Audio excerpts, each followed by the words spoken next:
আশা করি আপনারা সকলেই ভালো আছেন। আল্লাহর রহমতে আমিও ভালো আছি। চলে এসেছি নতুন একটি রেসিপি নিয়ে। আজকে আমি একটা ডেজার্ট আইটেম নিয়ে এসেছি। এটার নাম পান্না কোট্টা। এটা খেতে কিন্তু অসম্ভব মজা। আর এই ডেজার্টটা ইতালিয়ান একটা ডেজার্ট, বর্তমানে বাংলাদেশে কিন্তু অনেক জনপ্রিয়। আর এটা তৈরি করতে মাত্র 4টি উপকরণ লাগছে। তো চলুন দেখে আসি কিভাবে এটা তৈরি করি। এখানে আমি মাঝারি সাইজের 4টা আম কেটে নিয়েছি। এখন খুব ভালো করে ব্লেন্ড করে নিব। এই যে আমি পানি ছাড়া একদম স্মুথভাবে ব্লেন্ড করে নিয়েছি।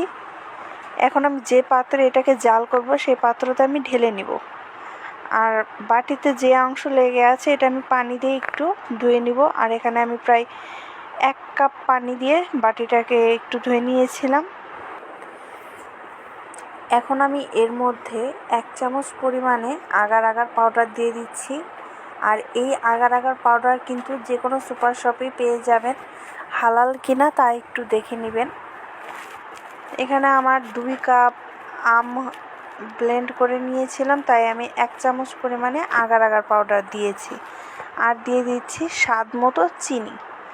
আমটা কিন্তু যথেষ্ট মিষ্টি, এ কারণে চিনিটা আমি একটু কম দিচ্ছি। যদি লাগে তাহলে আমি আবার পরে অ্যাড করব। মেশানো হয়ে গেলে আমি এই আমের মধ্যে এই মিশ্রণটা ঢেলে খুব ভালো করে মিশিয়ে নিব। আর একটু ছাড়া ছাড়া ভাব হতে পারে, কোনো সমস্যা নেই, ভয় পাওয়ার কোনো কিচ্ছু নেই। আর এই কাজটা কিন্তু গ্যাস অন করার পরে করা যাবে না, তাহলে কিন্তু এই আগার আগার পাউডারটা দলা পাকিয়ে যাবে। মেশানো হয়ে গেলে এখন আমি গ্যাসে বসিয়ে দেব। তার আগে এর মধ্যে আমি 1/2 কাপ পরিমাণে পানি দিয়ে দিচ্ছি। মিশ্রণটা একটু তরল করে নিচ্ছি, কারণ জাল করলে এটা তো এমনিতেই আরও ঘন হয়ে যাবে।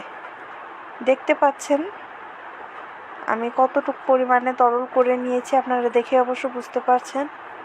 আর একটু চেখে দেখলাম চিনিটা আর একটু হলে ভালো হয়, তাই আমি 1 চামচ পরিমাণে আবারও চিনিটা দিয়ে খুব ভালো করে মিশিয়ে দিচ্ছি। এখন আমি 2-3 মিনিটের মতো জাল করে নিব।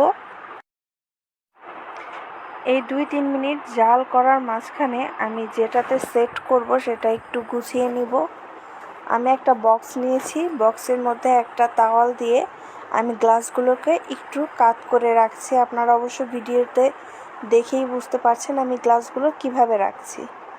একটু সাবধানে কাজটা করবেন আর খেয়াল রাখবেন যেন আমের ওই মিশ্রণটা ঢালার পর গ্লাস থেকে পড়ে না যায় বা গ্লাসটা যেন না পড়ে যায়।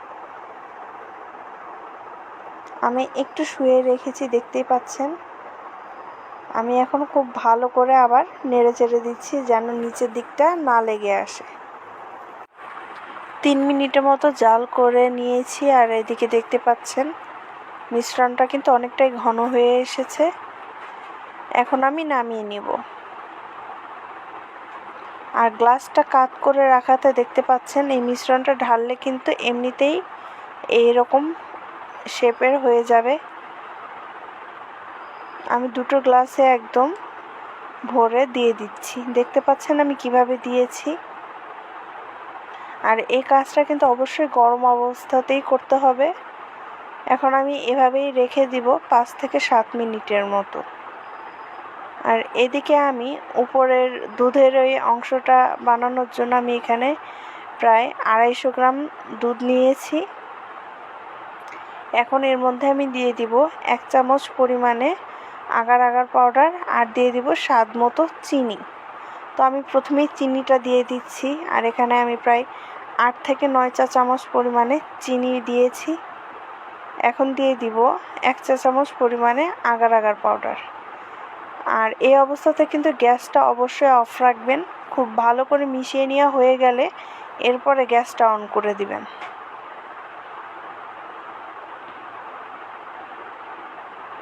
আর এদিকে কিন্তু দেখতে পাচ্ছেন এই আমটা কিন্তু পুরো সেট হয়ে গেছে।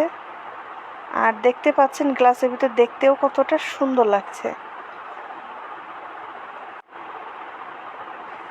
এখন আমি গ্লাস দুটো সোজা করে রেখে দিচ্ছি। আর এখানে দিয়ে দিচ্ছি 4 থেকে 5 ফোঁটা ভ্যানিলা এসেন্স। এতে করে কিন্তু খুব সুন্দর একটা স্মেল আসবে। খুব ভালো করে আবারও মিশিয়ে নিচ্ছি। আর এই দুধটাও আমি প্রায় 3-4 মিনিটের মতো জাল করে নেব। জাল করার এক পর্যায়ে দেখবেন এরকম বলক উঠে আসছে আর মিশ্রণটা কিন্তু অনেকটাই ঘন হয়ে আসছে। তখন আপনার এই মিশ্রণটা কিন্তু সেট হওয়ার জন্য তৈরি। আর সেট হওয়ার জন্য তৈরি কিনা বোঝানোর জন্য আমি একটা দেখতে পাচ্ছেন চামচে কিছু পরিমাণ দুধ উঠিয়ে একটু বাতাস করছি। আর এই দুধটা কিন্তু এখন সরানোরা খুব কষ্ট হয়ে যাচ্ছে, উপরে একটা পাতলা পর্দার মতো পড়েছে। তখন ভাববেন যে আপনার এই আগার আগার পাউডারের মিশ্রণটি সেট হওয়ার জন্য তৈরি। এখন আমি গ্লাসে ঢেলে নিচ্ছি। গ্লাসটা আমি একদম সম্পূর্ণটা ভরে এর মধ্যে দুধের মিশ্রণটা দিয়ে দিচ্ছি। আর 5 থেকে 7 মিনিট বাইরে রাখলেই কিন্তু এটা সেট হয়ে যাবে। যদি আপনাদের হাতে সময় কম থাকে তাহলে ফ্রিজে রাখতে পারেন। এমনিতে আগার আগার পাউডারের জিনিস কিন্তু বাইরে রাখলে এমনিতেই সেট হয়ে যায়, ফ্রিজে রাখার কোনো প্রয়োজন পড়ে না। এই যে 5 থেকে 7 মিনিটের পরে দেখি একদম সেট হয়ে গেছে। এখন আমি ডেকোরেশন করে নিব। আপনারা চাইলে কিন্তু এমনিতেই খেতে পারেন, আমি শুধু দেখার সৌন্দর্যের কারণে ডেকোরেশন করে নিচ্ছি। আমি এখানে কিছু এই ম্যাঙ্গো জেলিটা আমি তৈরি করে রেখেছিলাম আগার আগার পাউডারেরই, এটা দিয়ে খুব সুন্দর করে আমি ডেকোরেশন করে নিচ্ছি। আমি সেম একইভাবে ওই গ্লাসটাতেও এই আমের জেলিটা দিয়ে দিচ্ছি। এরপরে দুটো চেরি ফল দিয়ে আমি খুব সুন্দর করে এটাকে ডেকোরেশন করে নিচ্ছি। আর দেখতে কতটা সুন্দর লাগছে দেখুন।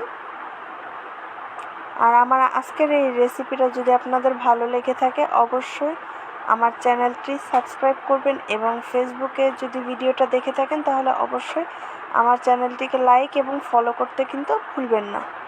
তো আজকের মতো এখানেই বিদায় নিচ্ছি। সকলে ভালো থাকবেন, সুস্থ থাকবেন। আল্লাহ হাফেজ।